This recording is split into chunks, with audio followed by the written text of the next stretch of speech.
இந்த அக்கா வேற ஃப்ரீயா பண்ணி தருவாங்களா மாட்டாங்களான்னு தெரியலையே. சரி எதுக்கும் நம்ம கேட்டுப்பா. ஹாய்க்கா. ஹாய்டா, எப்படி இருக்க? நான் நல்லா இருக்கேன், நீங்க நல்லா இருக்கீங்களா? நல்லா இருக்கேன்டா. வேலையெல்லாம் எப்படி போகுது?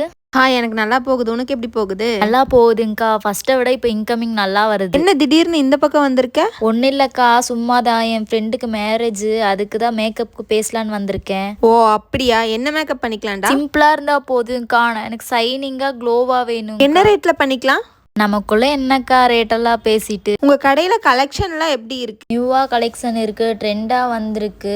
உங்க அப்பா இருப்பாரு, போய் பாருங்க. இல்ல, எனக்கும் ஒரு ஃபங்க்ஷன் இருக்கு, எனக்கு ட்ரெஸ் வேணும். ஃப்ரீயா கொடுப்பீங்களா? அது எப்படிங்கக்கா ஃப்ரீயா தர முடியும்? நாங்களே அவ்வளோ அமௌண்ட் போட்டு வாங்கியிருக்கோம், அதை போய் ஃப்ரீயா தர முடியும்? அதே மாதிரி தானே நாங்களும் லட்சக்கணக்காக அமௌண்ட் இன்வெஸ்ட் பண்ணி ப்ராடக்ட் எல்லாம் வாங்கி வச்சிருக்கோம். எப்படி சும்மா பண்ணி விடுங்கன்னு வரீங்க? சரி, நான் வீட்டில் பார்த்துட்டு வரேங்க்கா.